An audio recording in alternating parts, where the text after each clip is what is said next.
Regardez-moi cette belle vision. Le mont Offroad avec la neige sur le dessus. J'essaie de libérer votre vue.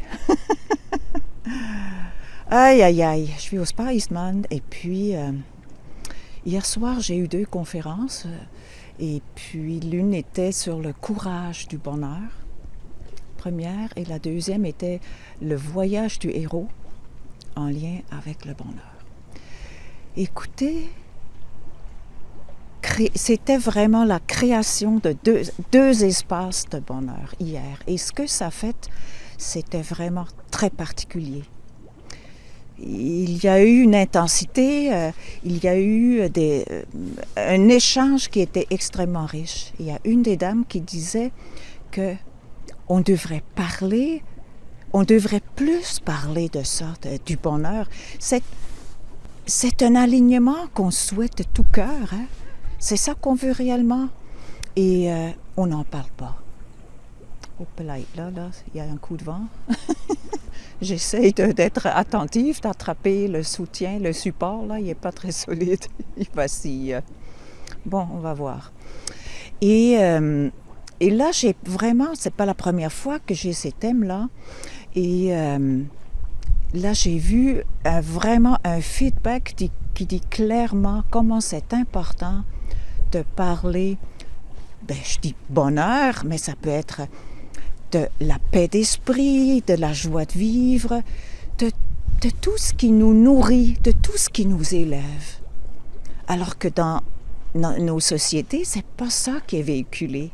C'est beaucoup, entre autres les nouvelles, c'est complètement autre chose. C'est beaucoup dans le négatif, dans le lourd, dans les catastrophes. Et il y a eu une petite citation que j'ai trouvée de Mathieu Ricard, que j'adore, qui dit que il est trop tard pour être pessimiste. Je l'adore, celle-là. Il est trop tard pour être pessimiste. Moi, je trouve ça de toute beauté. Alors, pour moi, c'est vraiment l'encouragement de continuer On s'est entendu hier soir qu'on deviendrait tous des virus de contamination du bonheur. Ça, j'aime tellement penser à ça parce qu'on est tellement dans les virus, là. Alors, pourquoi pas contaminer le bonheur? Ça commence chez soi et ça rayonne à partir de là. Et c'est beaucoup on n'a pas nécessairement besoin d'en parler, mais on a besoin de vivre. Les gens sentent ça, évidemment. On sent ça chez quelqu'un qui rayonne du bonheur. On a le goût d'aller vers lui. Il élève, cette personne-là, elle va élever le bien-être, la vibration. On a le goût de justement s'approcher d'elle. Et lorsqu'on est dans cette vibration-là, dans cet état-là, on est comme plus léger, les choses se font plus facilement, on n'est pas en lutte. C'est pas tout le temps comme ça, mais c'est pas grave. Hein? De plus en plus souvent, ces moments-là, il y a eu une dame qui a parlé comment elle intervient avec ses patients, avec des enfants. C'était de toute beauté. Comment elle n'existait plus en tant que moi, je. Elle n'était plus là-dedans. Elle était dans une forme de communion là, à chaque fois qu'elle rencontre un enfant malade.